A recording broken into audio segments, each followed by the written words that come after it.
Honorable laureates, excellencies, dear colleagues and dear students, ladies and gentlemen. If we look around the world, we see huge differences in income across countries. In some countries, people are mostly rich, and in other countries, people are mostly poor. And it's not only about money.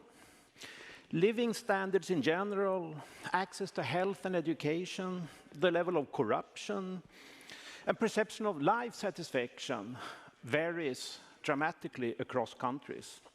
Why do these huge differences exist? And why don't they disappear? Why don't countries with ill-functioning institutions simply copy more successful countries, which could provide better living conditions for everyone?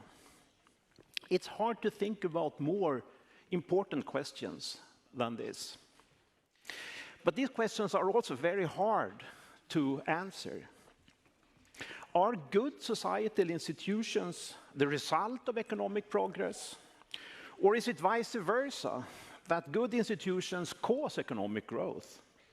Or is it that good institutions, economic and social progress, develops together, more or less automatically, slowly, but nevertheless? This year's laureates in the economic sciences, Daron Acemoglu, Simon Johnson, and James Robinson, have demonstrated how important societal institutions are for the prosperity of a country. Lack of rule of law and exploitation of the masses are detrimental for growth, but they can prevail for a very long time. The laureates help us understand why this is the case. A key piece of evidence used by the laureates to establish a causal relationship from institutions to prosperity is built on the fact that Europeans, when they colonized large parts of the world many centuries ago, they dramatically changed the institutions, but not in the same way everywhere. In some parts of the world, the purpose was exploitation of the people and expropriation of natural resources. In others, it was the building of new states to the long-run benefits of settlers. The laureates have shown that the consequences of these differences are still highly visible. Those countries where inclusive institutions were built are now rich, much richer, while the ones where exploiting institutions were built are poor. The laureates have explained that such bad institutions provide short-run benefits to a ruling elite. Although the introduction of more inclusive institutions, less exploitation and the rule of law could provide benefits to everyone, the rulers cannot credibly promise not to steal the fruits of these changes later on. Thus, the society can get stuck in a situation with bad institutions, poverty among the masses and the rich elite. But the laureates have also shown that there is hope. Democratization and the building of more inclusive institutions have happened, and they can happen again. So it's a great honor for me to present this year's laureates, and the first lecture will be given by Daron Acemoglu, Institute Professor at the Massachusetts Institute of Technology. Please, Daron, the stage is yours.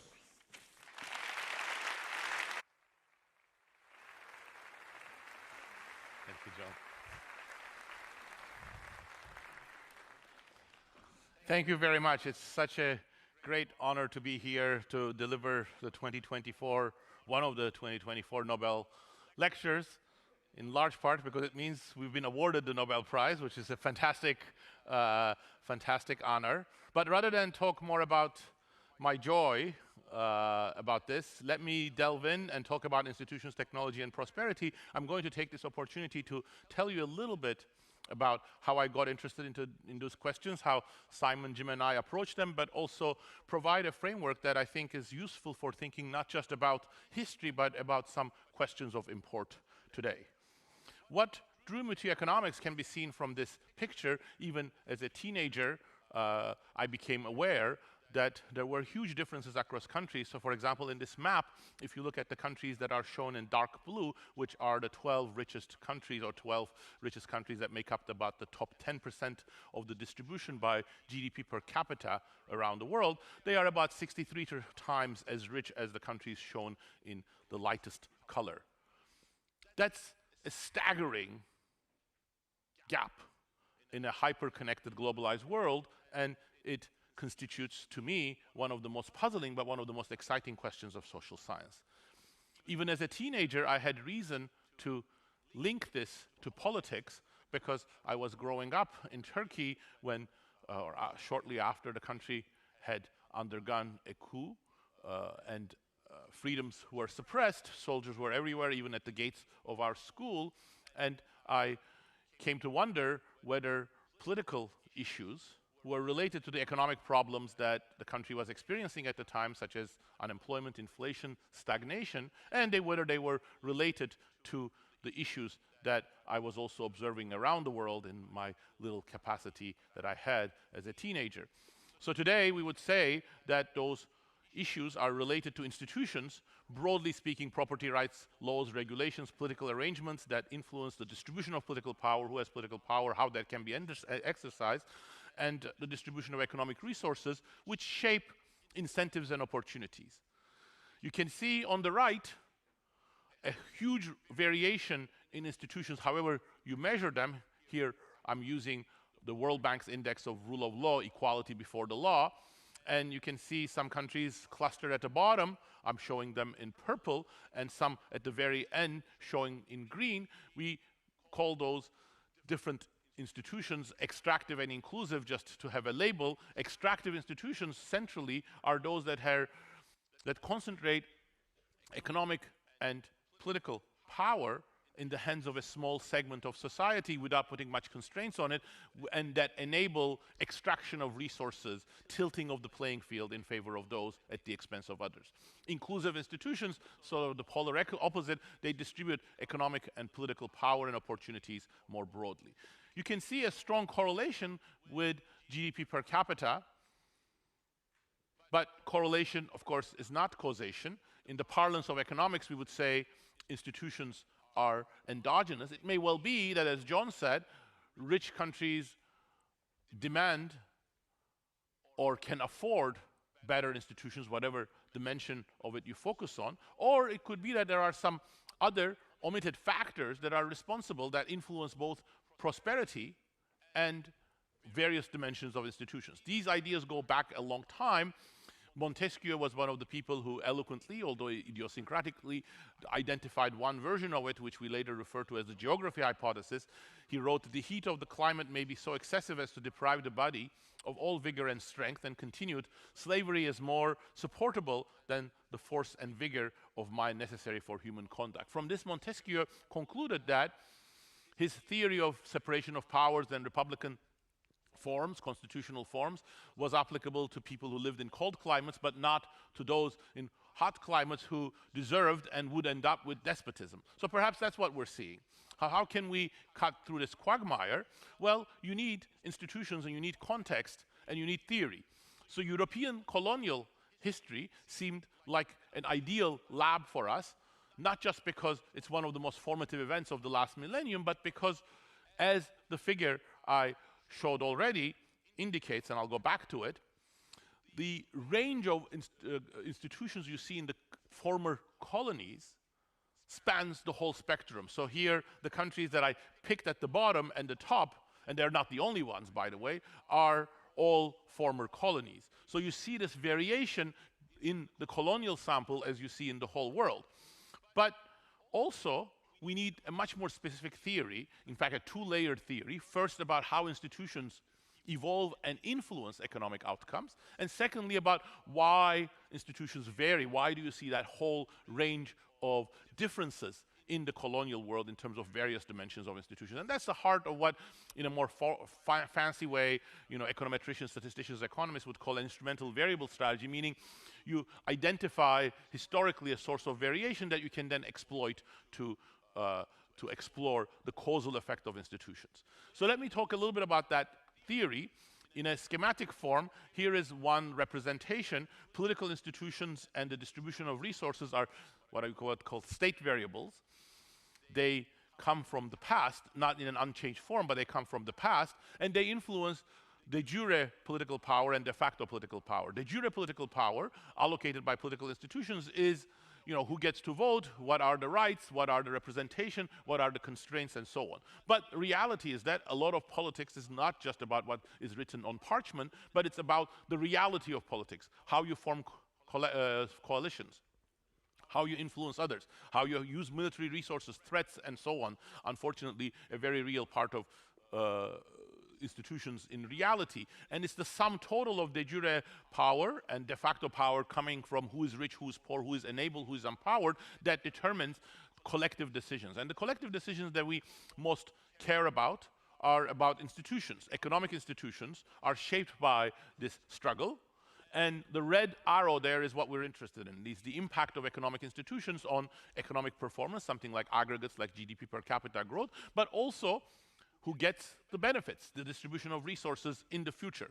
And also the sum total of de jure and de facto political power also shape the evolution of institutions. Institutions are persistent, but they also change. There is nothing historically stasis about political institutions. When we come to thinking about why was it that big variation existed between countries that were colonized by Europeans, we need a sort of a perspective too, and the way that Simon and Jim and I thought about this is summarized in the schema, but here let me start from the end, ROD, which is the link from current institutions to current performance. That's what we're interested in estimating. Link C, from early institutions to current institutions, is like how do colonial institutions, arrangements, power, and so on affect the organization of these societies today. And link B was the heart of our theory, or one part of the heart of our theory, which is the co-determination of settlements and early institutions. Europeans settled in some places and set up indirect rule or just try to rule with a few people there over a large indigenous population. But of course, settlements themselves are determined endogenously. People were more likely to settle in places that offered greater riches. So the approach that we developed was to look for something that would in turn be more exogenous to these dynamics, but still influence these settlements. And that was, of course, the local disease environment. Europeans had almost no immunity to yellow fever, malaria, many gastrointestinal diseases from the semi-tropical areas. So in some places where such diseases were absent, living conditions were more comfortable, healthier than even in Europe. But in some places, Africa, Central America, parts of Asia, Europeans faced staggeringly high mortality rates. So the chain of causation, therefore, is from these local conditions to settlements, co-determining institutions, which in a way that I'm going to explain in a little bit once I provide the framework, then those persisting to some extent to current institutions, and then enabling us to estimate that link D. But the key here is what econometricians we would call exclusion restriction, meaning that this potential settler mortality that Europeans faced at the time was not directly affecting current performance, but it's affecting through these channels. So that's the theory plus data, and in our case that's plausible because the lack of knowledge about germ theory of disease, about these infectious diseases and those immunities, those are long in the past, hundreds of years ago. So now the main channel is through these things. So of course, a hard part of any empirical project is the data. So once we collected the data, we cleaned it and developed some degree of trust in it. So we looked at a figure like this, which you would call the first stage of this instrumental variable strategy, meaning the relationship between the endogenous variable that we're interested in. Again, I'm using the rule of law, doesn't matter much which index of institutions you use actually, and against the potential settler mortality in the colonial era. Potential here I'm emphasizing because in some places Europeans didn't actually settle, so these are numbers from military expeditions and so on.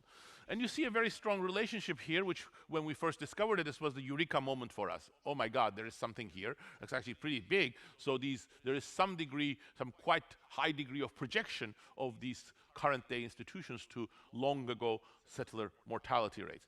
But our eureka turned into euphoria when we looked at this, which we call the reduced form, meaning this is the relationship between this source of variation, potential settler mortality, and the outcome of interest, GDP per capita today, as a result of these cumulative development process. You see a very strong relationship. Almost 50% of the variation is still projecting on these historical variables.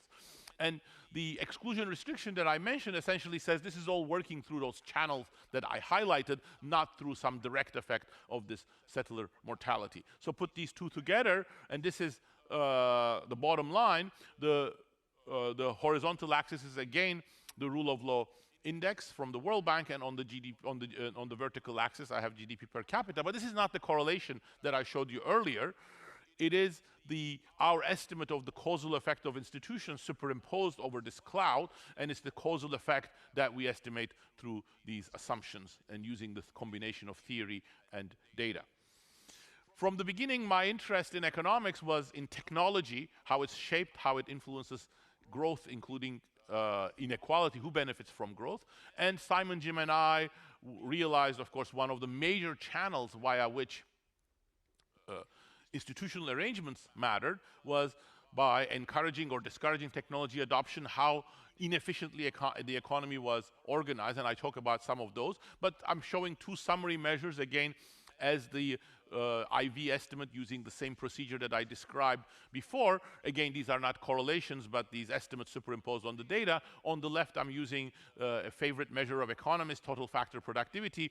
Look at those GDP per capita differences, but take out what is due to machinery, investments in physical capital, investments in human capital, what's left the residual. That again projects onto the GDP, onto institutional variables, instrumented, exploiting this exogenous source of variation. And on the right, a different measure that looks at the technology composition of exports. What is the fraction of exports of a country that are in products that are classified as advanced technology products by the Census Bureau? Again, you see a high projection. So whatever is working by co-determining technology, efficiency of production, and GDP per capita. So to think about these, what I'm going to do is now I'm going to present a framework, and the point of this framework is to reinterpret our work, including the colonial context, but also help us think more about institutional change and institutional persistence, but also shed light on some questions of relevant today. For example,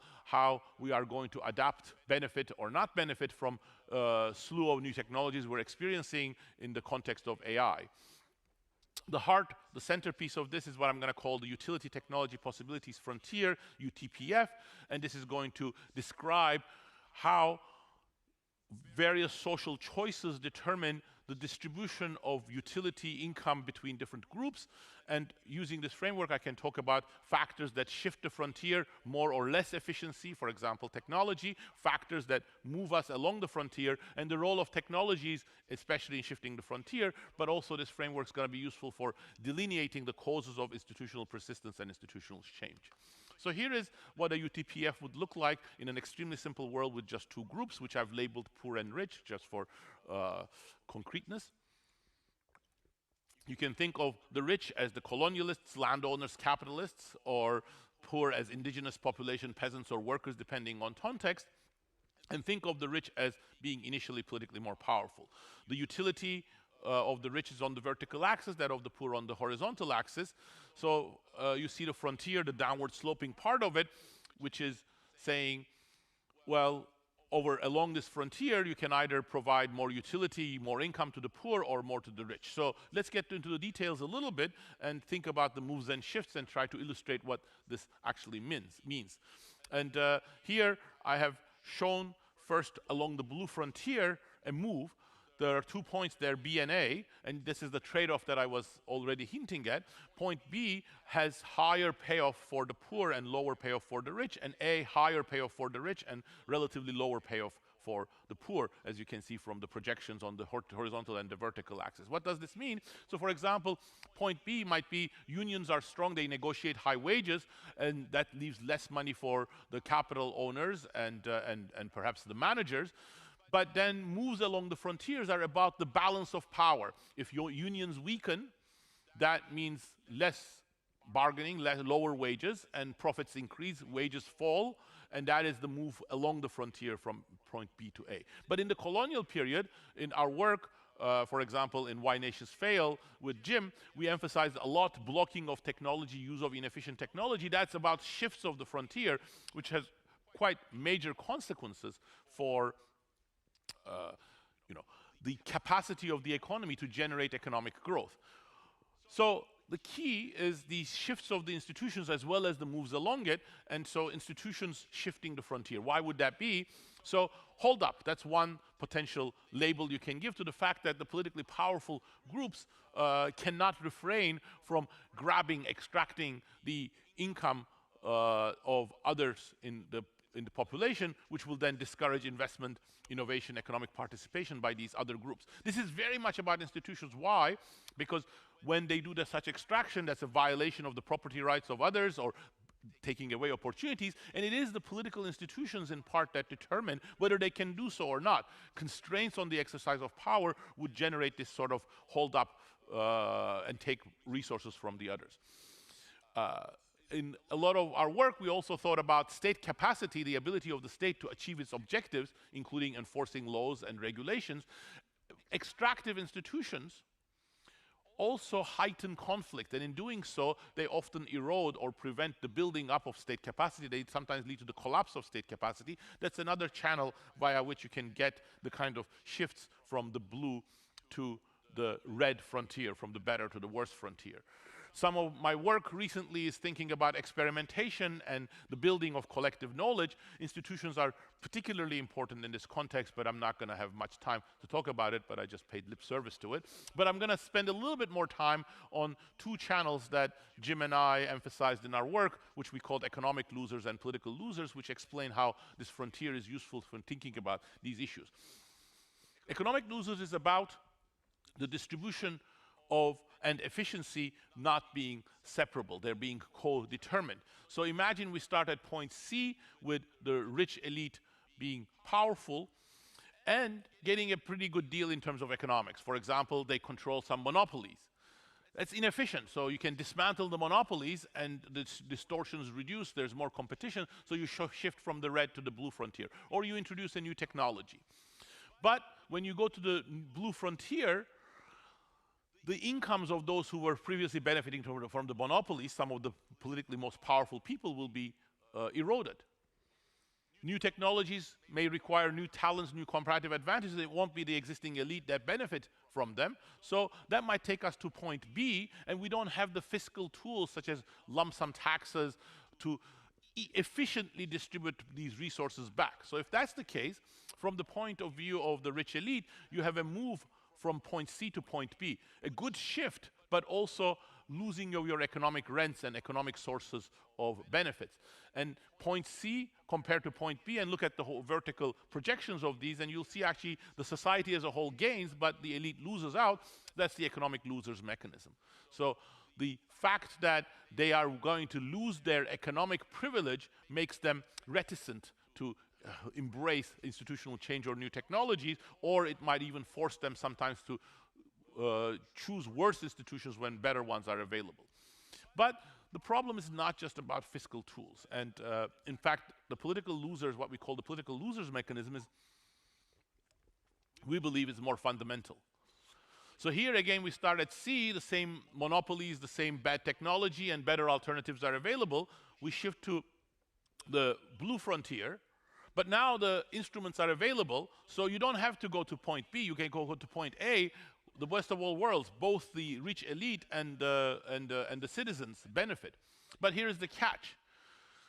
Change, economic change begets political change. This is what Jim and I called in Why Nations Fail political creative distraction.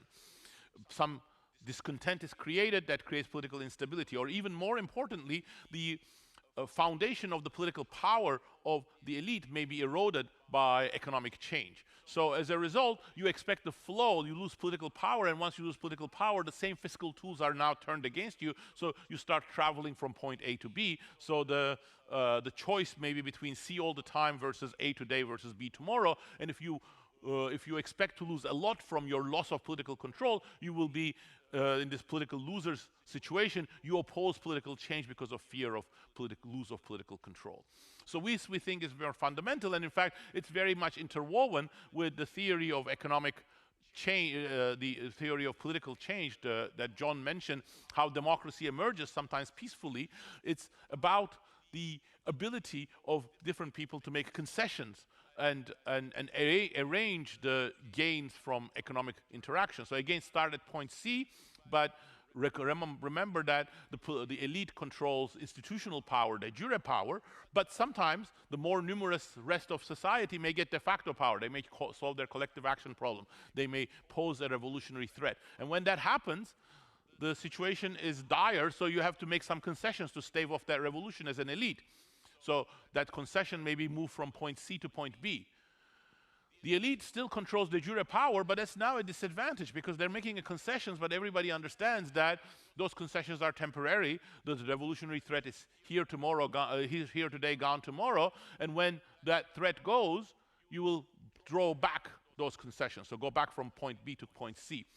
So what do you do with this? So one way of dealing with this situation is to actually change the distribution of de jure power. Institutional change is a commitment to actually making these concessions more durable. So that was the heart of our explanation, and this is what, for example, the British politicians in the context of the First Reform Act, the first major piece of democratic legislation in the 19th century, when Lord Grey introduced to the Parliament, the principle of my reform is to prevent the necessity of revolution.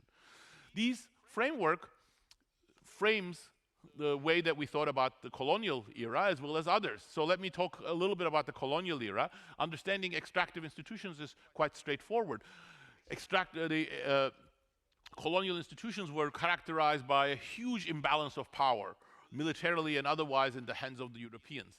But limited fiscal tools for extraction that would be more efficient, so they set up hugely inefficient, hugely repressive monopolies, extractions, coercion systems for labor extraction, and a small elite ruling over a large landmass and large population. Political control was paramount in their minds. So political losers mechanism was central.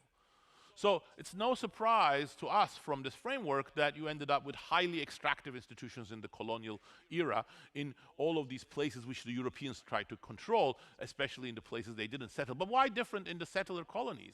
Not because Europeans became with better models of democracy and implemented them, and not because colonial authorities had different designs. In fact, we documented that they tried to do often the same things as they did in the Spanish America, in North America. But it didn't succeed. It didn't succeed because the balance of power was not as skewed. First of all, the settlers could move to other places, the open frontier, in this often relatively empty land compared to the places like the Inca, Aztecs, or India. But also European colonial authorities were less willing to exact the same violent repression on Europeans as on the native population. So that more balance also meant that often they had to make concessions to the lower strata, which were these indentured servants and so on. You see that in the Jamestown colony in Virginia, Pennsylvania, and Australia. First, more inclusive, a little more inclusive economic institutions, more inclusive political institutions, some legislatures and so on, and that kick-started a very different process.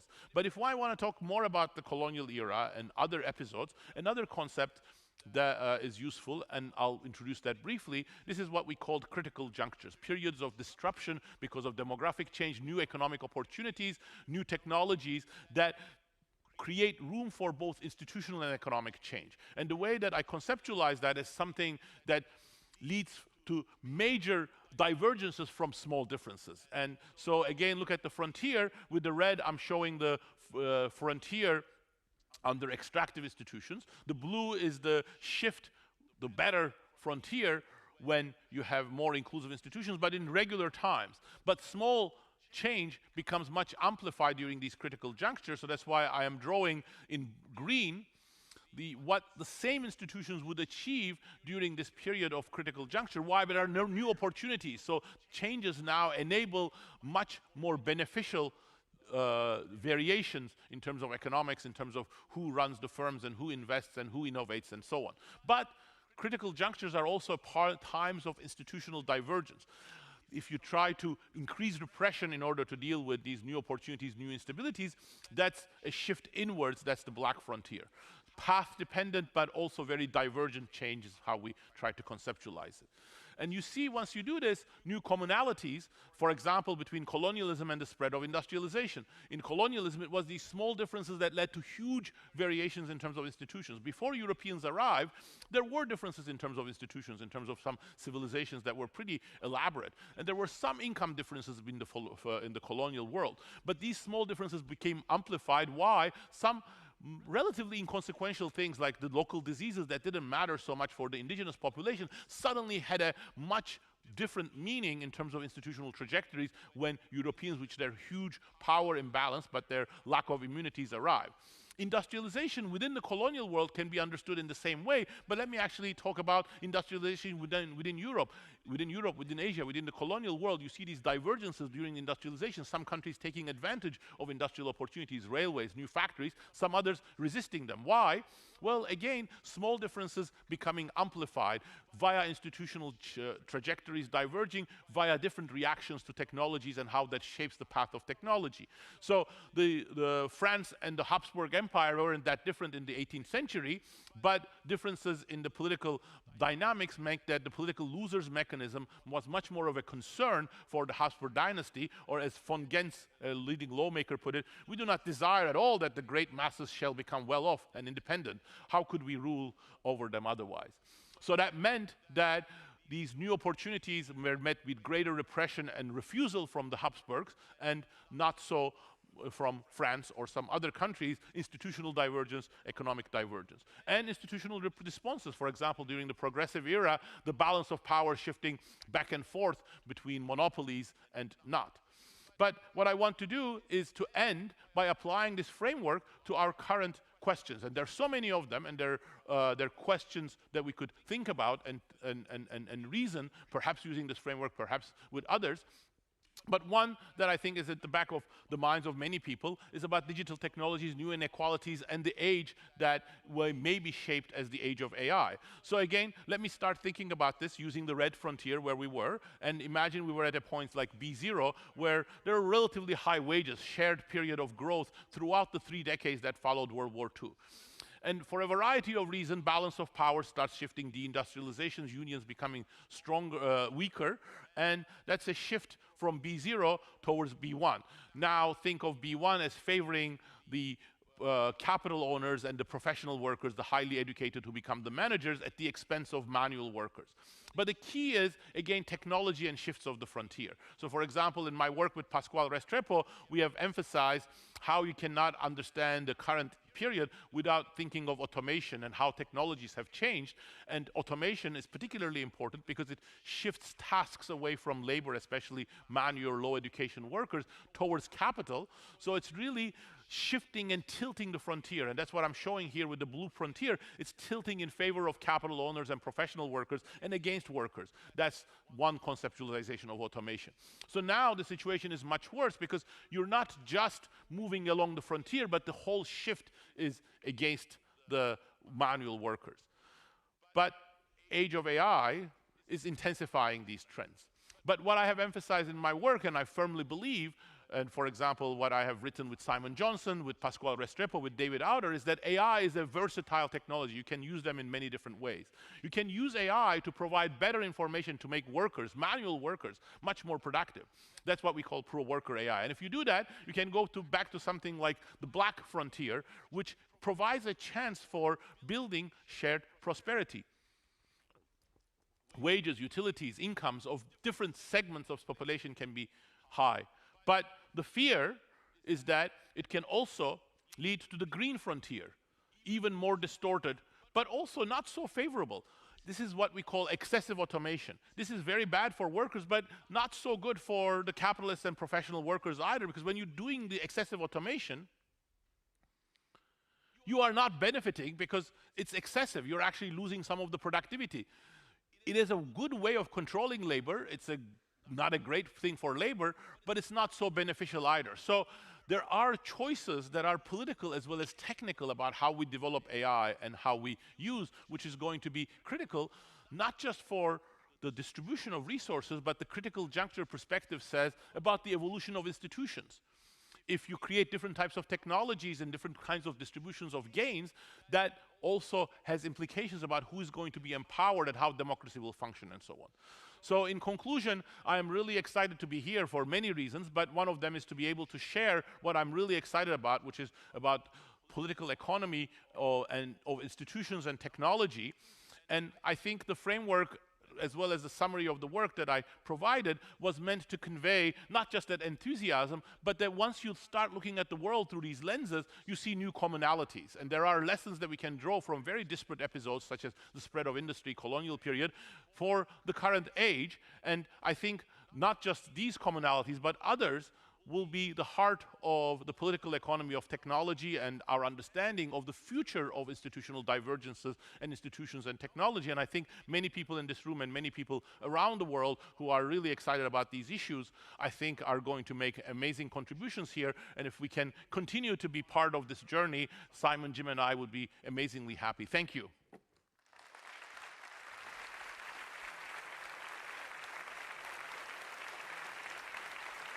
Thank you so much.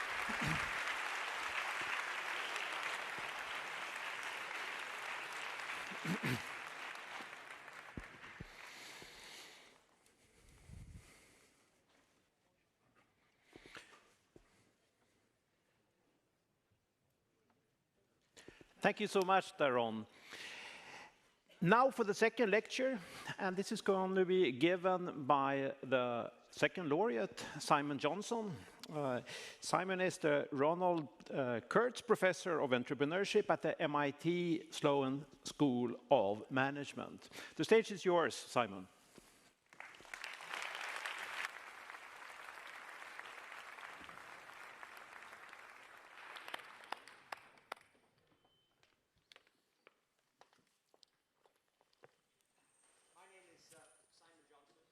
I'm a professor at MIT Sloan School of Management, and my lecture is called Disease Environments, the Mortality of Europeans and the Creation of Institutions in the Colonial Era.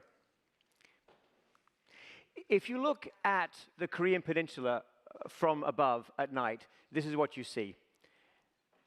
There is no light, almost no light visible from North Korea. And that's because, as I think most of you know, North Korea is a very poor country. North Korea is also run by a rather brutal totalitarian regime, raising the question of, are the North Koreans so poor because of the totalitarian regime, or does the causation flow the other way? And of course, South Korea, a completely different country in terms of its characteristics, a democracy in which a lot of people are included and have rights, is today struggling or arguing intensely about the nature of its democracy and the importance of democracy for prosperity.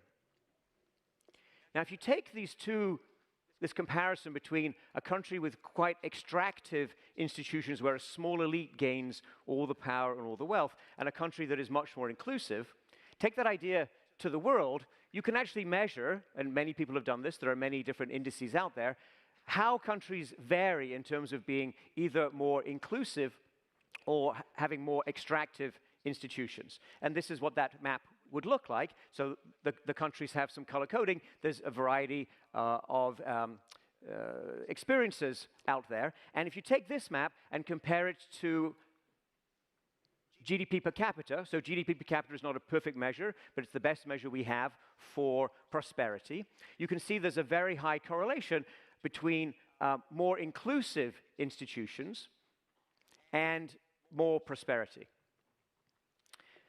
This map shows all the countries of the world, and I've divided them into two colors. The red ones are former European colonies, which is about a little bit over a third of all the countries in the world today, and the blue dots are other countries. So you can see that the former European colonies span, roughly speaking, the entire experience of institutions today, how inclusive they are, and GDP per capita today, how wealthy people are. And I am emphasizing European colonies because when we started to think, myself, Daron Acemoglu, Jim Robinson, about the potential ways to think about causation, do institutions cause prosperity or prosperity somehow cause and bring with them institutions? Our attention was drawn to the experience of building European empires. This is a map of the British Empire, actually around the middle of the 19th century, before the so-called scramble for Africa. Subsequently, a lot of Africa would have received this red color. But you can see, just from looking at the map, the broad span of British control, the range of countries that the British managed to run one way or another for a long period of time. And if you know something about the history of these countries, you may immediately realize that some places where the British had control for a long period of time are now really quite prosperous, and other places where the British had control for just as long are now today very poor. And this is not a statement that holds just for the British Empire, although the British Empire is a very interesting, important, and difficult part of this experience, but other empires have similar variation in the outcomes across former colonies.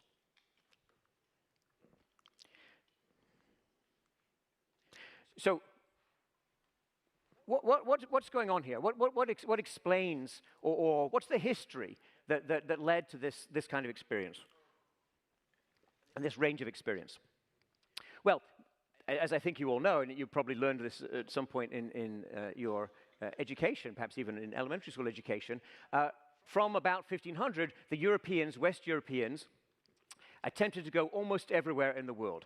I think traditionally these are called voyages of exploration and discovery, but let's be honest with ourselves today. These were voyages of attempted conquest and exploitation, where the Europeans, who were our ancestors, for many of us, they were avaricious, they were ambitious, they were seeking gold and silver, they were interested in capturing peoples, they wanted to get their hands on land, they wanted to, in most cases, their initial thought was, let's bring more Europeans with us. Let's try and extend the presence of Europe. And that is actually the tradition of colonization, for example, around the Mediterranean. You set up a colony and you bring people, and with those people, your people, you try to reshape the land that you have established a foothold on or, in your view, captured.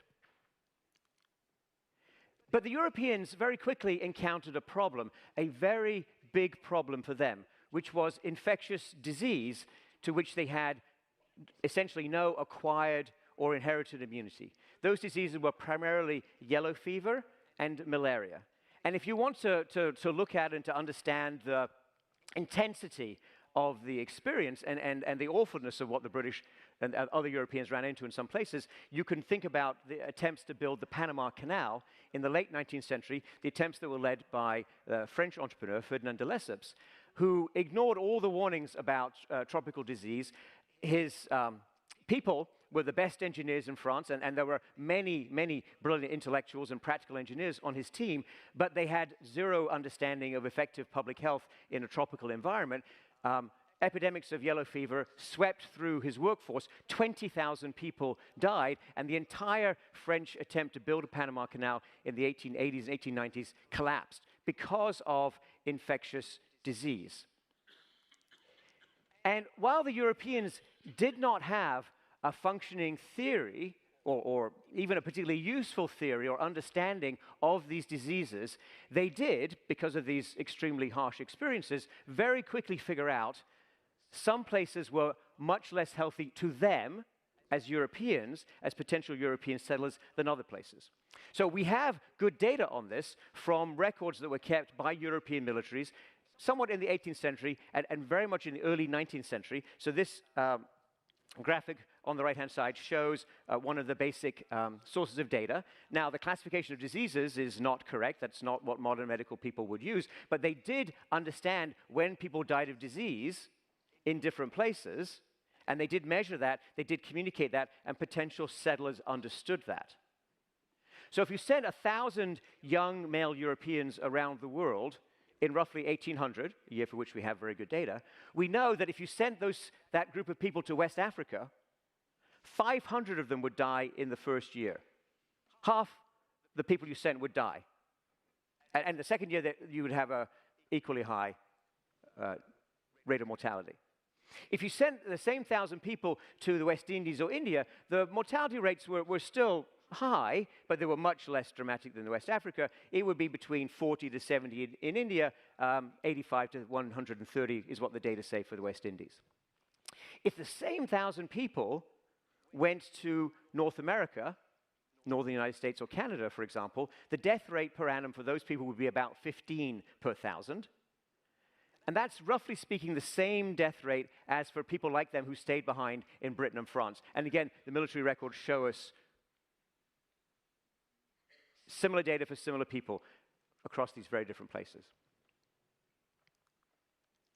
So if we wanted to sort of summarize this data and summarize what the Europeans understood in this period, we could divide the disease environments that they faced into three groups. One was extremely high, more than 7 times what the Europeans faced. One was pretty high, so if you go to these places, you're 2 to 4 times as likely to die as if you stay in Europe. And one was quite low and really very similar to Europe. And ask yourself the question, if you're being pitched on some potential colonial adventure and you have these data and you're aware of this experience, to which of these places would draw your attention? Where would you like to move? Where would you like to take your family?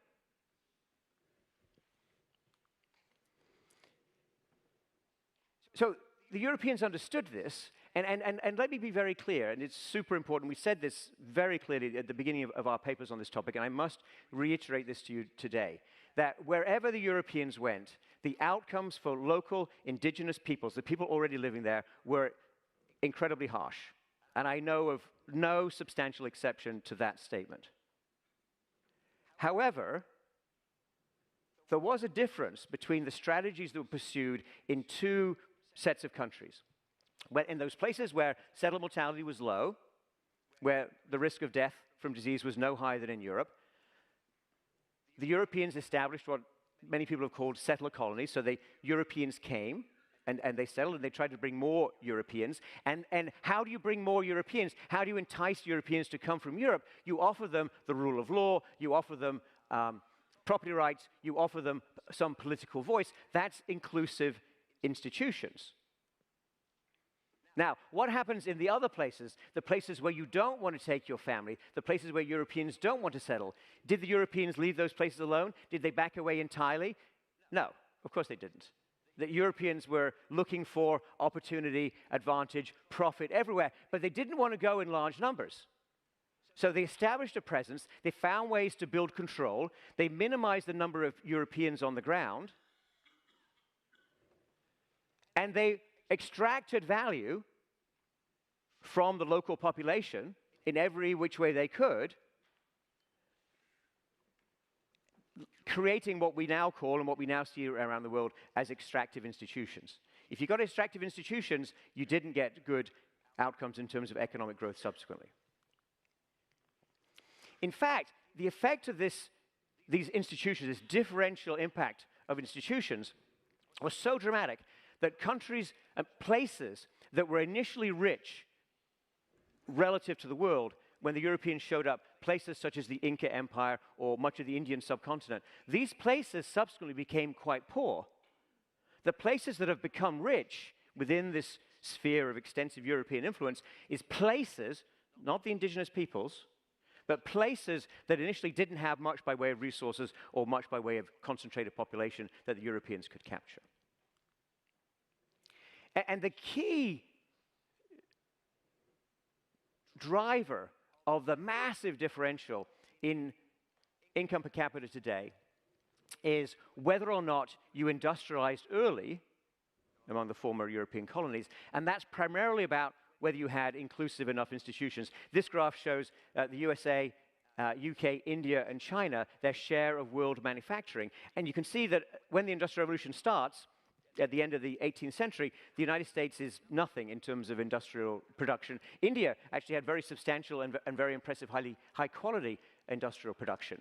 But in the 19th century, as the modern tools of industry spread, it's the Americans who were able to take advantage of that. In fact, by the 1890s, the US is the largest industrial power in the world. And look at what happens to India, losing its share steadily, unable to industrialize because of the institutions that have been imposed and run by and taken over by the British. So if you look at the data today, you can see a very robust pattern. It really doesn't matter. There's lots of different measures of institutions. You can pick and choose. You can run this exercise for yourself at home. Many people have run these regressions over the past 25 years, and we should do more of that. It doesn't matter which measure you take. Lower settler mortality, the places that had that lower initial mortality for Europeans, have more inclusive present-day institutions. So if you look at the relationship between settler mortality and income per capita today, you get this line. Actually, today's line is the red line, the solid red line here. The line that we originally estimated from our papers published initially in 2001 is the dotted blue line. So to be clear, income per capita around the world does drift upwards over time. That's what you're seeing here. But the regression line, the slope, is almost unchanged, which means that the inequality of the ability of settler mortality to explain differential GDP per capita around the world remains remarkably consistent and soberingly consistent, despite all the discussion about institutions, all the attempts to reform, all the rhetoric around institutions we've seen over the past 25 years. This regression result remains quite robust. But while this might be an interesting result for you, I think and I hope it should also raise a question, which is, you know, if this is so obvious, if this has been with us for so long, if extractive institutions are so painful, why do they last? Why don't countries and peoples find their way out of it? And I really want to have an important shout out here to some of the scholars many of the scholars who come after us and who have built extremely interesting and I think important work on to help us understand exactly how extractive institutions have persisted. So I'd like to mention, and these are just three examples, but three wonderful researchers. Lakshmi Iyer has done work on colonial India, identifying that land tenure, the way that land was held, and the rights of people relative to land has turned out to be an incredibly persistent measure or aspect of institutions that has lasted through hundreds of years.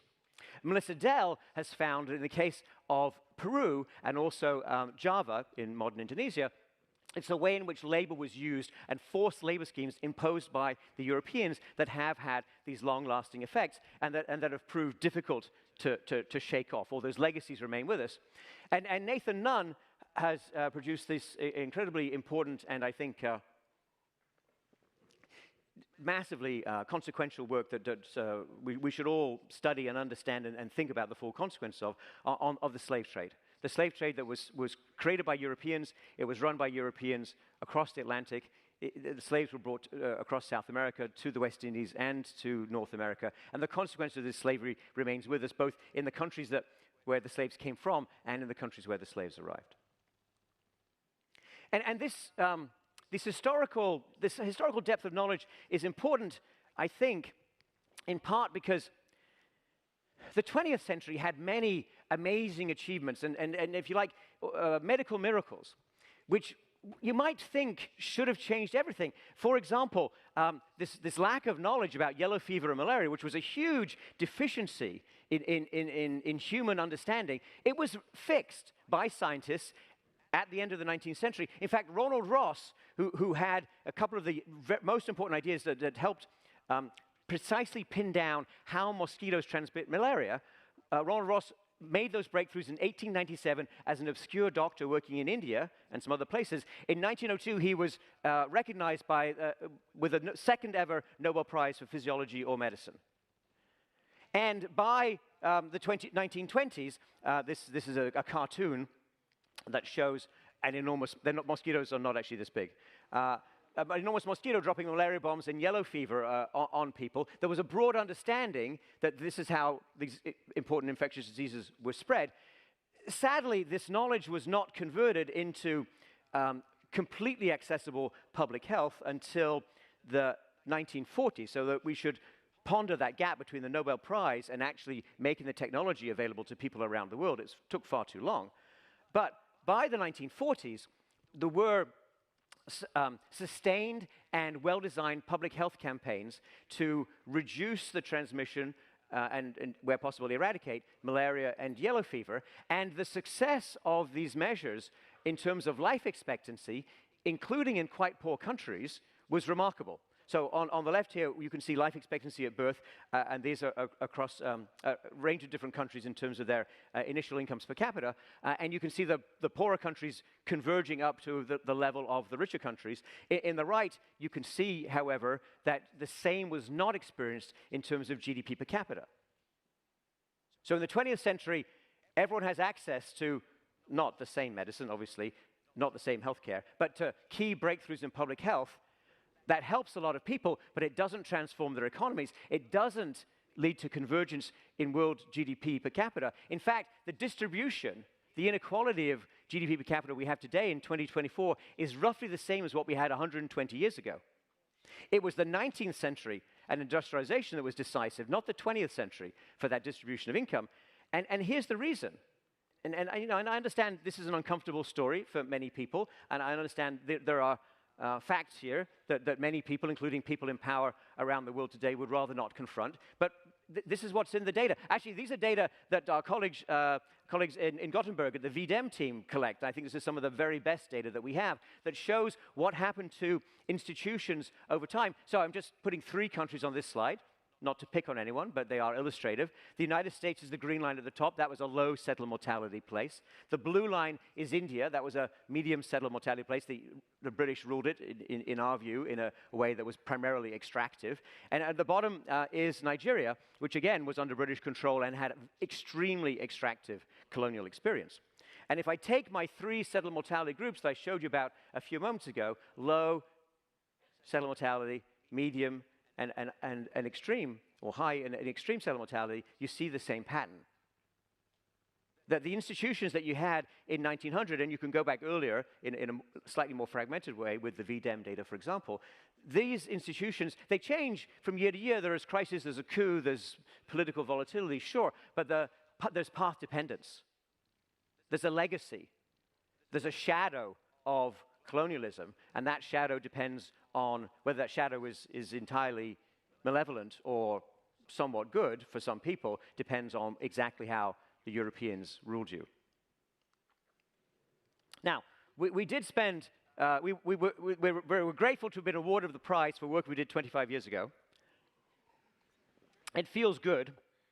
But we haven't been entirely idle over the past 25 years. We've attempted to pursue these issues across a variety of dimensions, including understanding what it means for economic policy, ways in which you can actually improve institutions or deliver on better economic growth.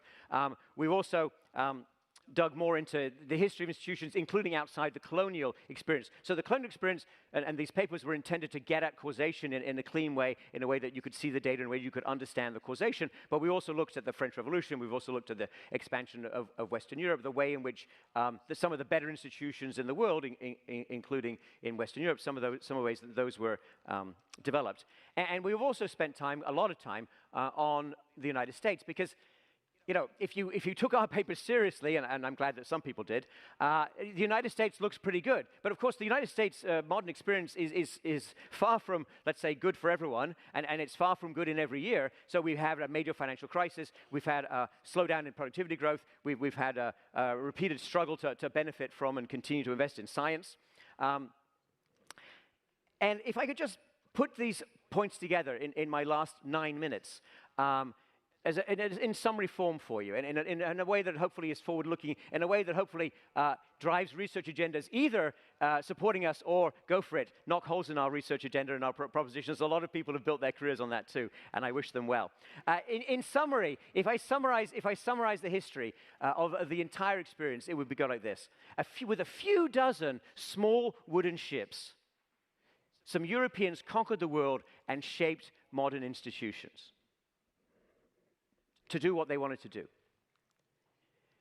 When industry advanced in the 1800s, and of course the ships became a lot larger, the structure of European empires determined today's global division of labor, or if you prefer a blunter version of that, whether you live in a country that makes computer chips and software, or a country that primarily exists by sewing other people's clothes, that comes directly out of the 19th century industrialization experience and where you sat relative to inclusive and extractive institutions in that moment.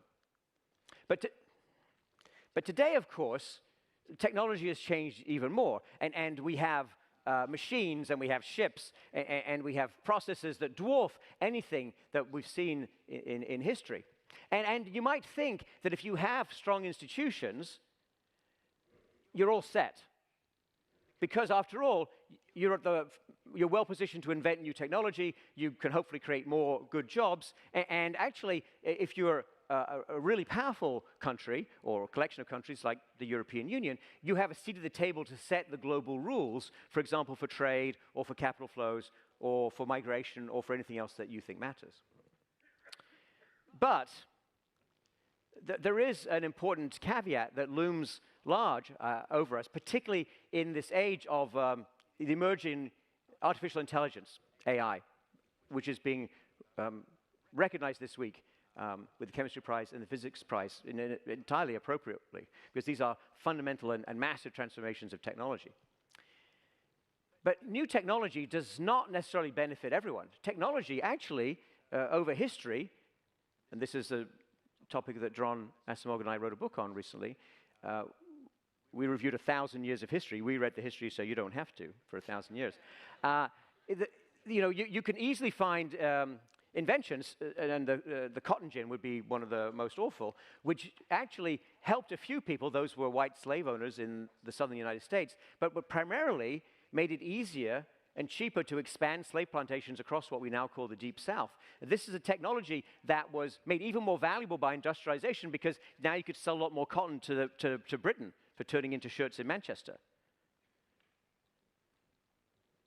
Now, we have had some good experiences, including experiences that centered around automation. Henry Ford automated production of assembly of cars. He brought electricity to the production line, which was a really fundamental transformation. And he created a lot of new tasks for humans to do. A lot of those tasks required expertise. But it's that second piece that I want you to focus on. Because if you just have automation without new tasks for humans, what you're going to get is a lot of unemployment, a lot of de-skilling, a lot of people being pushed down to the lower end of the labor market. And the fear that we have, this is work that Daron Acemoglu, David Order, and I do at MIT, the fear that we have is that we are already in a phase of excessive automation where we do a lot of automation, we replace people with machines and algorithms, but we don't create enough new tasks that require skills. And if that's your focus, and if that's now powered by AI, and the machines and the algorithms become so much more potent, then the consequences of this industrial revolution are going to be much more unequalizing and much worse for more people, including in the United States, including in Western Europe. And what will the consequences, the spillover costs, whatever you want to call them, be for lower income countries, or countries with more extractive institutions, or countries where ordinary people have less political voice? It's a good question. You should work on it. I don't think it's going to be good.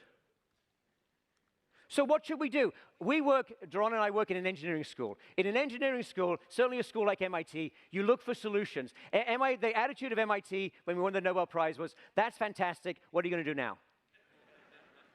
And that's the right attitude, if you ask me. And so what we do is the following. Daron and David Order and I have a center that works on, it's called Shaping the Future of Work, and we're focused on understanding and trying to help promote and develop what we call pro-worker AI, which means artificial intelligence being developed in ways that will help boost the productivity and the pay and the status of people who did not go to 4 years of college. We're also, of course, focused on and emphasizing how the rapid aging of the global total population is going to create new issues and new problems that need to be confronted from this dimension. I personally would like to take some of the lessons I learned from COVID, which was an absolute and complete disaster, but yet we have the scientific knowledge. We have incredible human capital. We have brilliant people like Michael Minna, who had fundamental and important insights into what public health needed early in the pandemic, some of which we use in our work, many of which were ignored by policymakers. We need to do much better. We need to remember that gap between Ronald Ross's Nobel Prize and better health being available to the world. There's no way that 40-year lag should be acceptable to any of us. Now, improving people's health is not enough. It's necessary but not sufficient. You also need to move the ball on economics, on an economic growth in a sustainable manner, in a way that respects the planet, in a way that understands climate change. So these are difficult problems. Work on them. And use the brilliant technology being highlighted this week. So when there was a fantastic event for Nobel Prize winners in Washington, D.C. a couple of weeks ago, which I attended, with the chemistry, with John Jumper from chemistry and the biology winners. And I saw John Jumper explain how AlphaFold will transform biological research, how it will enable. I saw him interact with the biology winners and pitch them on how it will transform biological research and help creation of new therapies and new drugs. I understood nothing at all about the technical conversation, but I can tell you, buy AlphaFold. No, I'm not giving advice on buying and selling stocks. I'm telling you there's a technology that is going to transform the world, and you saw it here this morning, not in this talk. It was a little bit earlier. So go review the tape. And I think we should harness this incredible energy behind AI and the capital that's being deployed and the investments that are being made to productive purposes, to purposes that help people. You know, a lot of times economists talk about the law of unintended consequences. Well, John Gruber and I wrote a book called Jumpstarting America, which I characterize as being about intended consequences. You make 0% of the shots you don't take. If you don't take the shot on goal, you don't score goals. You need more science. You need science for a public purpose. You need to understand and think about the lives you're going to improve. Yes, you should worry about unintended consequences, sure. But if you don't aim to break through and to share the benefits of that and to put money back into communities from that science, you're not going to have the political support for the funding you want. You're not going to have the status you want for science. You're not going to have enough young people going into science. We need to redouble our efforts across all those dimensions. And finally, it turns out, and you should know this, because you should all aspire to win a Nobel Prize. I'm quite serious. When you win a Nobel Prize, you will learn, as I learned, that you are invited to donate one artifact to the Nobel Prize Museum. And I gave them my grandfather's passport. My grandfather's name is Cyril Dadswell. He was a metallurgist. He had a PhD in metallurgy at a very young age. He ran a big steel mill in Sheffield. And in May 1942, he received a passport, and actually the same day he got a visa, this picture is his visa to the United States, to lead what was called the British Armour Mission. And my father, Ian Johnson, who is watching today, and I have thought a lot about this experience and the documents, including what's in the historical record. And we are quite convinced that Cyril Dadswell did not travel from Britain to the United States in order to learn from the Americans. He came to the United States to teach the Americans what the British had learned from 3 years of fighting, so the Americans could apply that because they'd only just entered the war in December 1941. And to me, that's the moment when technological and scientific leadership and technological leadership transferred from Europe to the United States. Before 1940, the United States won very few Nobel Prizes in the sciences. Some immigrants did get them, but very few American-born scientists. After 1945, the United States has dominated these prizes, including this week. But with that great power of invention and that power over the creation of technology and that power to shape the direction of technology comes responsibility. And I think that responsibility rests with me as an American, with MIT as a leading American institution, with all of us here in this room and watching this lecture, to ask the question, what are we inventing? Why are we inventing it? Whose lives are we improving? How does this lead to shared, sustained prosperity around the world? Cyril Dadswell died when I was 2 weeks old. And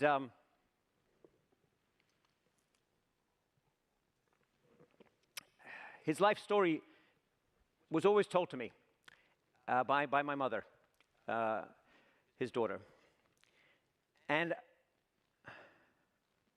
I am incredibly grateful to be standing here today and to have had your attention and to have had the opportunity to at least attempt with Daron and with Jim to highlight for you some of what has mattered in history, some of what has helped people, some of what has hurt people. And none of this was ever intended as a passive knowledge acquisition exercise. We want you to have some tools, some ideas, some inspiration to go change the world in a better direction. Thank you very much.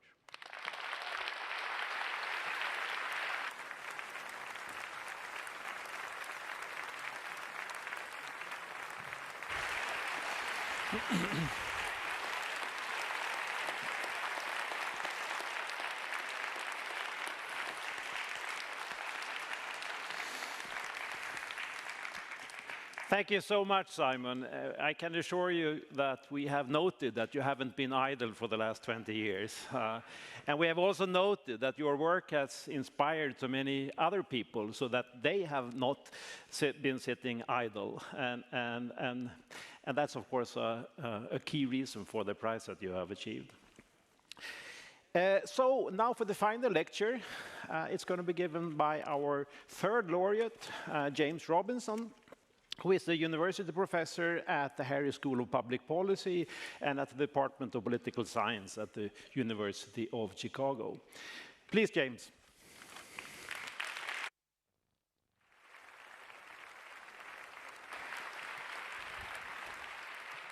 Okay. Great. Thank you very much. Thanks very much. Thank you. I was going to say thank you for inviting me, but I'm not quite... not quite sure that's appropriate. Anyway, very honored and happy to be here, and a little distressed to go last after what you just saw. But let me have a crack at it anyway. Here's my Nobel lecture. It's called Path Towards the Periphery, and you'll see by the end, hopefully, what that's about. Oops.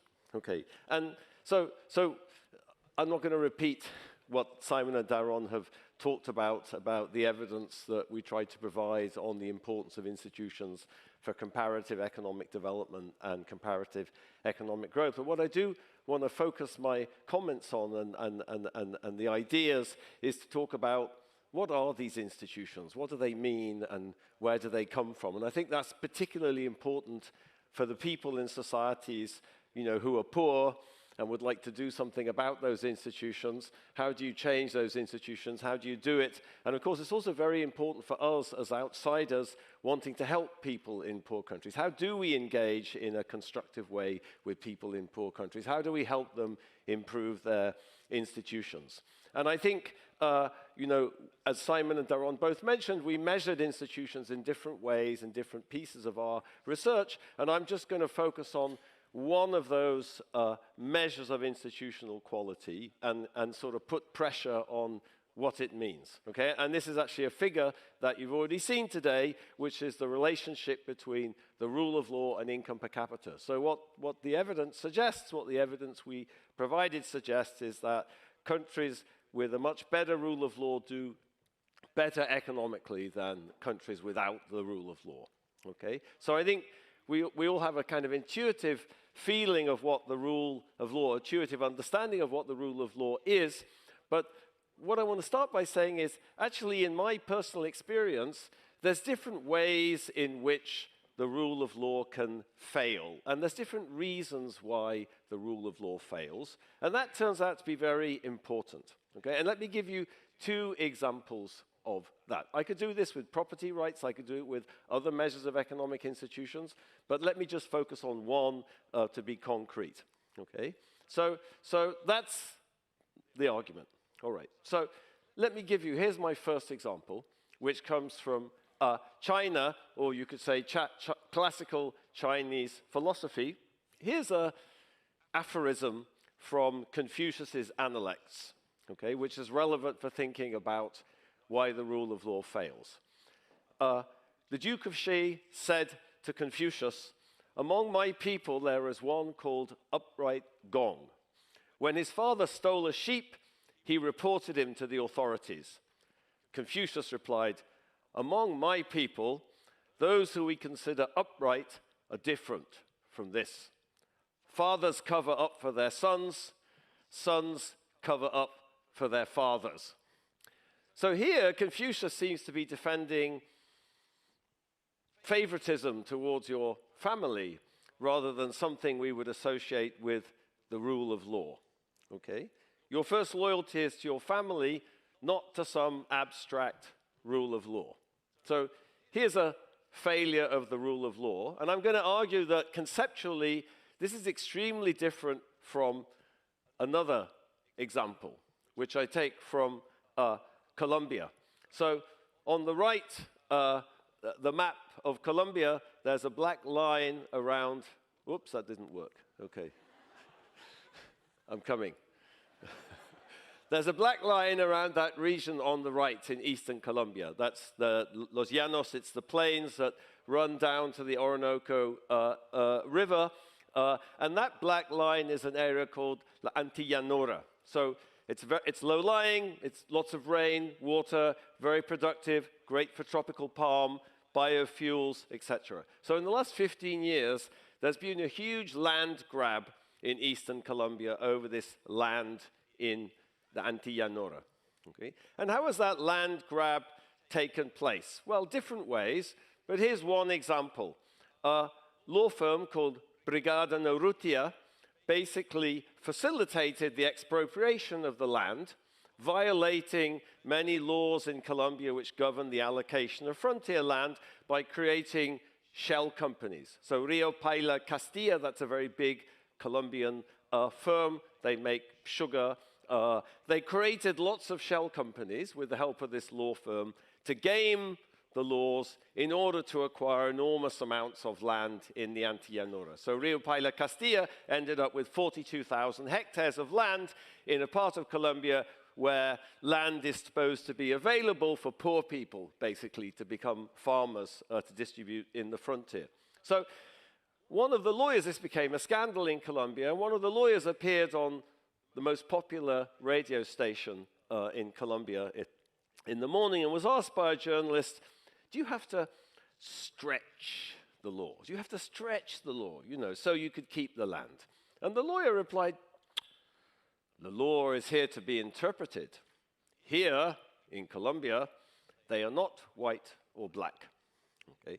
So this seems to be a violation of the rule of law, and I'm going to argue there's something very different conceptually from my story about Confucius. And there's a general lesson there about the nature of poor, you could say, or institutions that don't promote economic development. Okay? And I'm going to use a particular terminology to talk about this that Daron said I shouldn't, but I'm going to do it anyway, which is, I think there's something conceptually different between this Chinese case and the Colombian case. There's some principle involved in the Chinese case. There's some kind of what I'm going to call, in the language of economists, a kind of normative principle. There's a sort of, it ought to be like this. Fathers ought to look after their sons. Sons ought to look after their fathers. So there's some principle involved. So I'm going to call that, there's a kind of normative order in this Confucian case, sort of underpinning what we might call the absence of the rule of law. Okay? But no principle like that seems to be involved in the Colombian case. In the Colombian case, it just seems to be naked self-interest, basically. If I can get away with it, let's grab the land. You know, if I can't get away with it, okay, fine. There's no principle involved. It's just naked self-interest. Okay? I want to ask the question, since I spend a lot of time in Colombia, since my wife is Colombian, is there a normative order in Colombia? I just argued that it's very hard to sort of think about that example as something as being justified by any principles. And I think the answer is yes, there is, But the equilibrium in society mostly is not consistent with that order, meaning an order exists, but people are playing a different equilibrium. I illustrate that just with a bit of research that I've done recently about social norms in Colombia.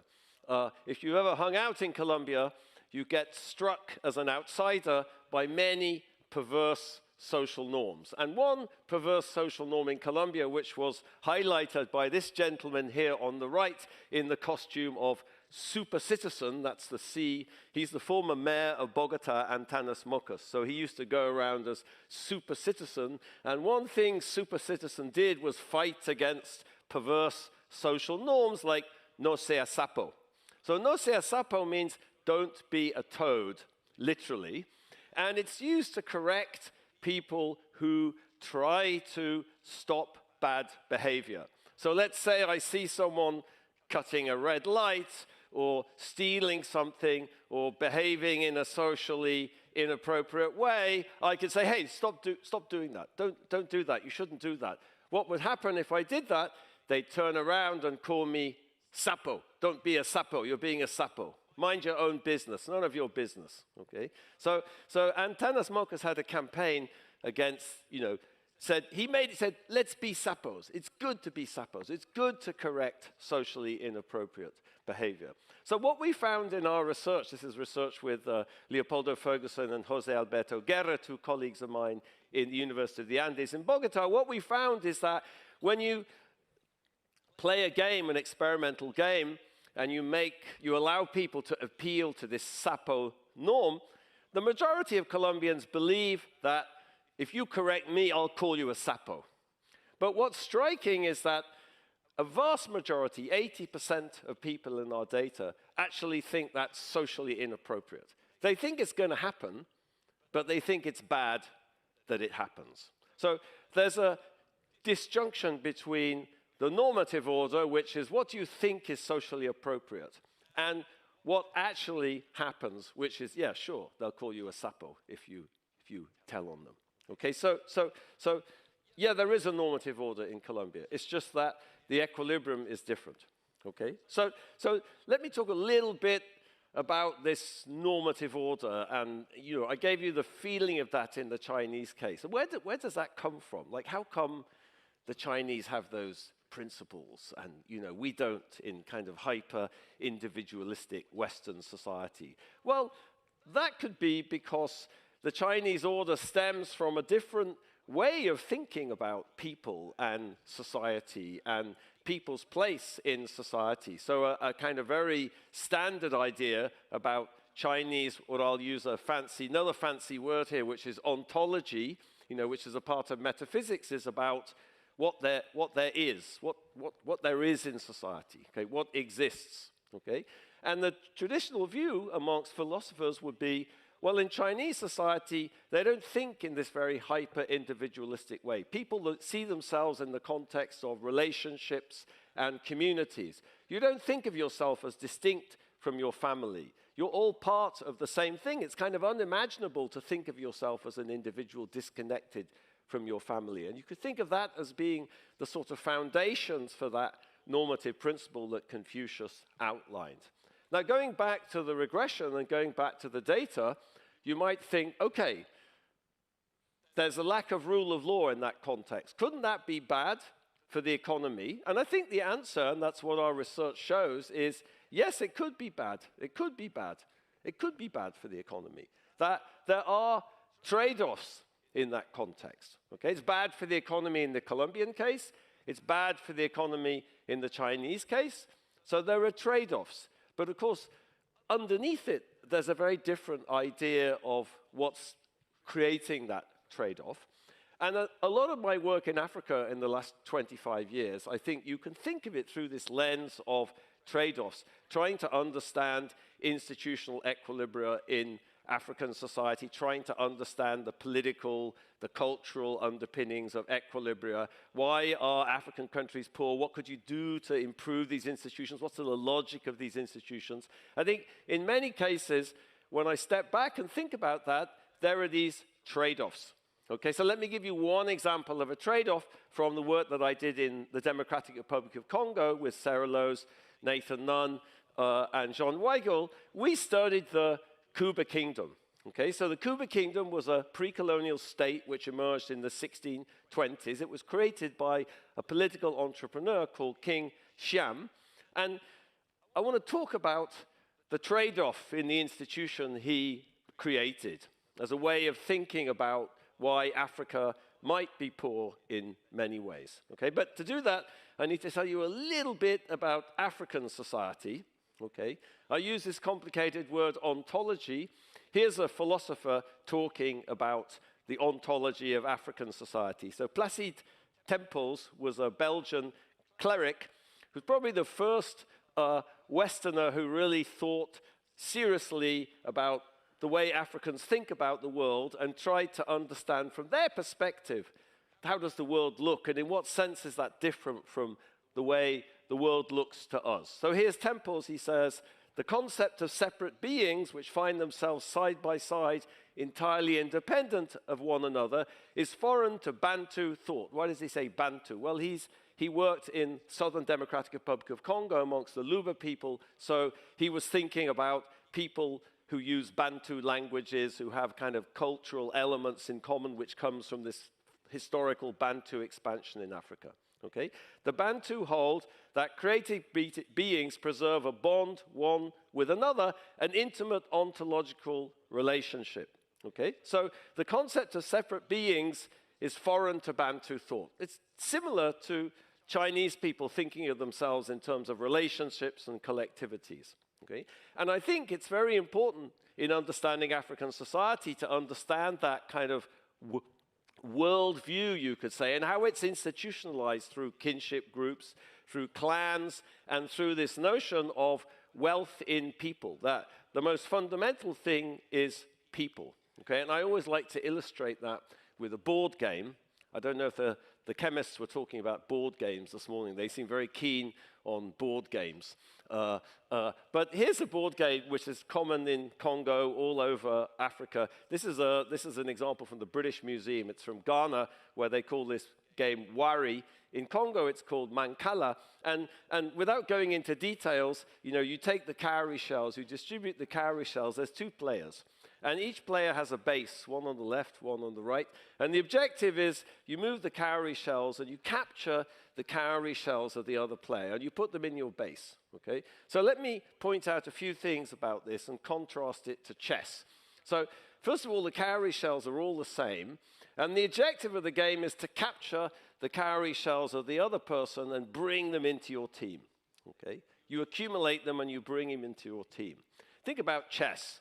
Chess, you have a hierarchy. There's the king and the queen and the bishops and the knights and the pawns. And your objective is to obliterate the other team, kill them, knock them off the board, and capture their territory.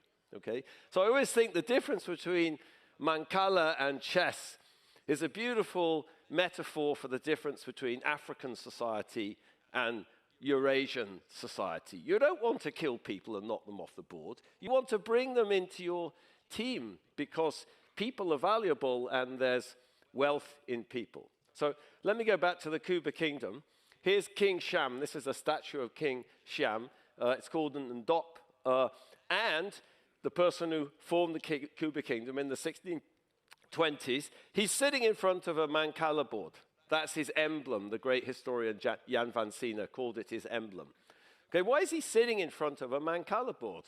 Okay, because it symbolizes the social contract that built the state in the 17th century. He said, okay, I'm building a state, I'm building a centralized political institution, but I'm doing it in a way which is consistent with the fundamental normative order in society, which is symbolized by the Mancala board. Okay, so this was a particular sort of state. Okay? It was a state which incorporated this principle. What does that mean institutionally? What does it mean in practice? It means that kinship groups and clans were merged with the state. That's what anthropologists call a segmentary state. Okay? In Western society, following the tradition of Max Weber, we think that when you build a state, you get rid of the kinship. You get rid of family. No. You don't. You merge it all together, okay? So did that cause trade-offs? Sure. Political science is full of discussions of trade-offs. I want to talk about a particular trade-off that we discovered in our work in Congo, which is related to the rule of law. So when King Sham did this, it was a very ambivalent event, okay? And the ambivalence of this is actually recorded in the oral history. So in the oral history of the formation of the Kuba Kingdom, King Sham, first of all, has to make himself head of a clans. Okay, he was forming the clans into a state and merging them. He had to become head of a clan. How did he do that? Well, there was already a head of a clan. He had to kind of overtake this chap. How did he do that? Well, that person who was head of the clan had to anoint him.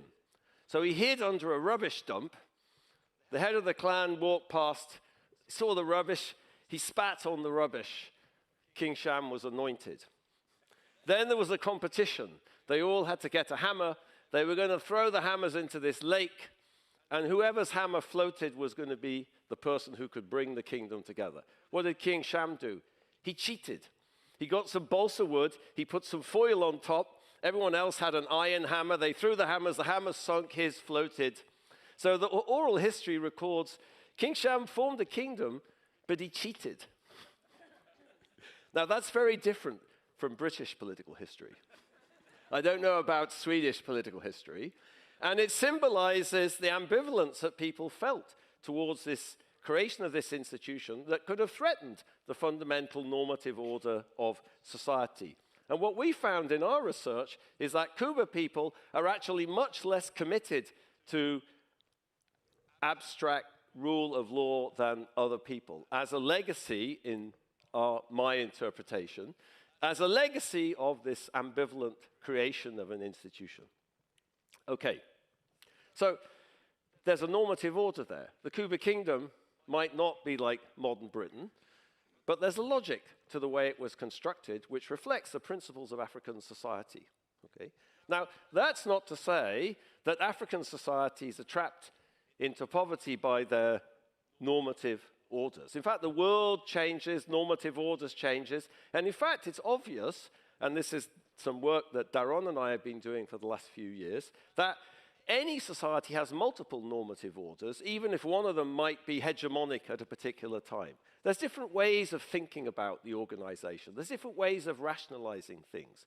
There's different arguments you can use, okay? And in fact, if you look at the emergence of economic growth, whether it be in Britain since 1688, after the Glorious Revolution, that we studied in our work on Atlantic trade with Simon, that we studied in our book, Why Nations Fail, you see a lot of what's going on there is actually a reorganization of the normative order. It's a kind of reorganization of the principles that justify particular institutions and particular ways of doing things. Okay? And what I'm going to show you is it's actually the case in Africa, successes in Africa, contemporary successes in Africa. Those too are based on reorganizing their normative orders. Okay? So let me tell you a little bit about the Glorious Revolution. Okay? So I've been telling this story a lot in the last couple of months, but the first day Daron and I met, which was probably about March 1992, I don't remember the exact date, and we didn't have mobile phones in those days, so I can't recover it. The first thing we talked about 20 minutes after my job talk, unsuccessful job talk, had many of those. The first thing we talked about 20 minutes after my unsuccessful job talk, was a paper by North and Weingast, Barry Weingast and Doug North, on the implications of the Glorious Revolution in 1688. We walked out of the old St. Clement's building at the London School of Economics, and he looked at me and he said, "Have you read this paper by North and Weingast?"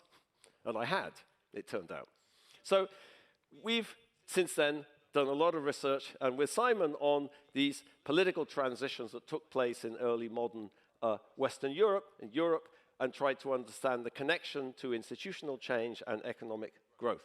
Okay? And what's interesting at the time of the Glorious Revolution was there were multiple normative orders. So if I just think about the political sphere, there were different ideas about legitimate political authority. There was James II, who was in power, who was kicked out of England by the Glorious Revolution, who had a model of the divine right of kings. James II claimed he had inherited legitimacy and the throne from God, and he didn't have to be accountable to anybody. On the other hand, there was a completely different normative order, popular sovereignty, where people said, no, that's not right at all. Okay? If you read John Locke's 2 Treatises of Government, Locke spends the entire first treatise basically trying to demolish the idea that anyone got any authority to rule Britain from God. Okay? So having cleared that out of the way, he moves on to what does popular sovereignty look like, and what does the organization based on popular sovereignty look like? So those 2 normative orders, sort of justifications for how society and how political authority should be organized, they contested each other. They fought. There was a civil war. There was a revolution, and popular sovereignty won. James II disappeared to France, and William of Orange became King of England. Okay? Now, when you look at that, it was a political conflict, but it happened in a very specific cultural context. There was a reorganization of society. It was highly innovative, but it was justified as simply recreating the great myth of, British liberty or English liberty, okay? So the Bill of Rights, which was passed the year after the Glorious Revolution, states, whereas the late King James II did endeavor to subvert and extirpate the laws and liberties of this kingdom. Okay, so nothing original was happening, nothing innovative, just restoring the traditions of the British people. Okay, and what I want to emphasize about that is the way in which this conflict took part using the sort of tools or the cultural tools that people had in Britain. The parts of the normative order, sure, they reinvented it, but they had to justify it with the concepts at hand. I think you see that in lots of these instances. Even Confucius, for example, if you read Confucius, you read the Analects, you see that Confucius specifically says he's not proposing anything new. He's just trying to recreate the proper way that society should be governed, which goes back to the Zhou emperors. The Meiji Restoration, okay? Another tectonic institutional change in 19th century Japan, faced with the threat of European colonialism and annexation, was a radical change in institutions, but it was made out as just a simple restoration of the monarchy back to its true position. So using the sort of cultural tools that the Japanese had to reinvent their society, to reinvent their normative order. Okay? And I think when I look at these examples, when we have studied these examples of successful countries in the world, countries that have changed their institutions and moved out of poverty, as Simon was saying, I think they have a lot of this flavor. So the first country I worked in kind of seriously in sub-Saharan Africa 25 years ago was in Botswana. The 3 of us wrote an early paper trying to understand the paradox of Botswana, because at the time we wrote that paper, Botswana was actually the fastest growing economy in the world for the previous 30 years. Not South Korea, this is the late 1990s, not Singapore, not China, Botswana, okay? So we tried to understand how could a country in sub-Saharan Africa be the world's most successful economy over the previous 30 years. And I think what we discovered is that Swana political elites in the 1960s had brilliantly reinvented many of the traditional institutions and got them to work in the context of a post-colonial nation state. And let me just mention one, which is the Hotla. So the Hotla is the sort of traditional meeting place, council place of the Swana peoples, okay? And here's a photograph from a Norwegian anthropologist at University of Bergen called Ornulf Gulbrandsen from a recent book of his. And here's a meeting of the Hotla today. So this is a traditional institution. We have observations of the functioning of the Hotla back in the 1820s and 1830s from early missionaries. And it was the place where people, adult males, everybody today, meets to question officials, question the chief, to demand accountability, to deliberate, to try to understand what's going on. So the genius of post-colonial political elites was to take this thing and embed it in the modern state. Okay? When they built the capital of Gaborone in the early 1960s, it was in land, British had never governed what was then Bechuana land from the colony itself. They governed it from South Africa. They had to build a capital city. When they built the capital city, they built Hotlas. This is the more traditional one. But who's that chap standing up there with a suit? Okay? That's a civil servant. What's he doing? He's up there being questioned, being interrogated, justifying the policy. What are we doing? So they took this institution and they reinvented it in this post-colonial state, and they changed many other things too. Okay? Another of my favorite example that I've been studying for the last few years is Somaliland. Okay, so Somaliland is the former British protectorate of Somalia in the north of the country of Somalia. So when Somalia became a nation in the 1960s, it merged. I won't start talking about that process because it's highly contested in Somalia and Somaliland. But let me just say, since 1991, Somaliland has basically been an independent, autonomous country, and it's reinvented itself. Okay? It reinvented itself. It innovated new institutions in its own cultural context. Give you one example from the Borama conference 31 years ago, where clan elders met and they built state institutions. They designed state institutions from scratch. How did that work? It worked representing clans. So the Senate in Somaliland today, called the Guti, represents 82 clan elders. Okay? So of course, I don't want to say this is all consensual. I talked about the Glorious Revolution. That was a political conflict.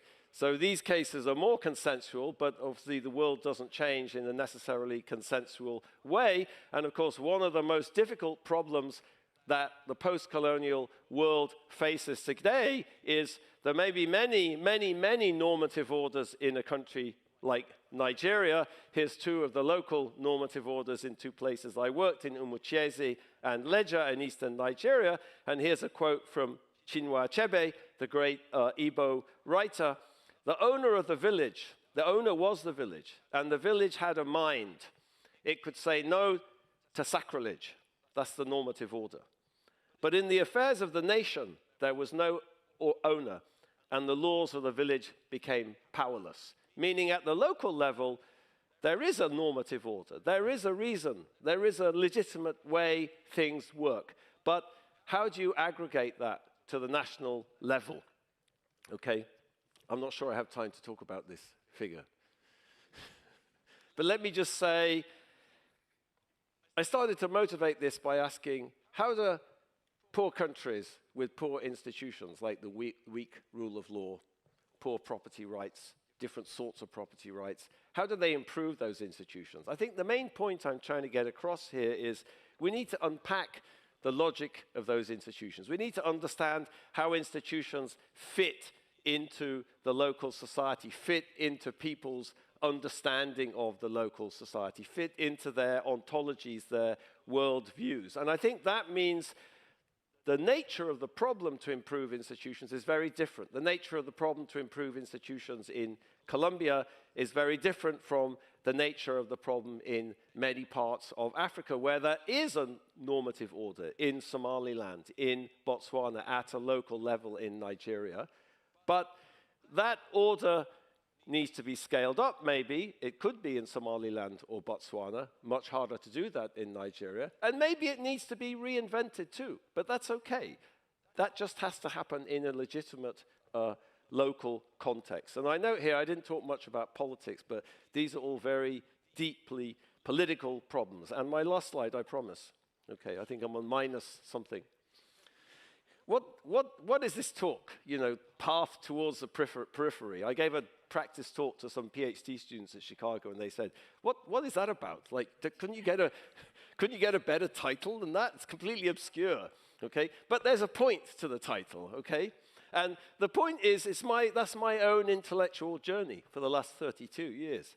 The path towards the periphery is trying to engage with poor countries, try to understand their institutions on their own terms. How do people think about it? How do they think about the problem? How do you solve those problems? Okay, and I think I've come to kind of unlearn many of the perspectives I had in the past. And I think, you know, if I could make one plea, Simon was giving orders about what you should be doing research on. But so if I could, you know, get my oar in the pond or whatever the right analogy is, you know, I would say this is a call for us for some kind of humility and just some kind of grasping how exciting the world is and all the variation in the world. And, you know, we're not all the same. We're different. Humans created many different types of societies in different parts of the world. And yes, some of them are poor and some of them are rich, and that's a very compelling problem, especially for people in poor countries. But what we do about that depends a lot on how we understand those institutions. So that's it. Sorry.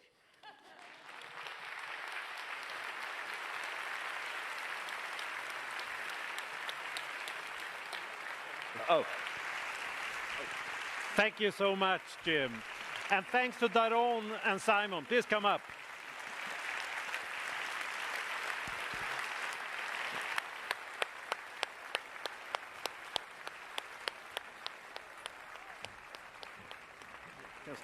Here in the front. Come.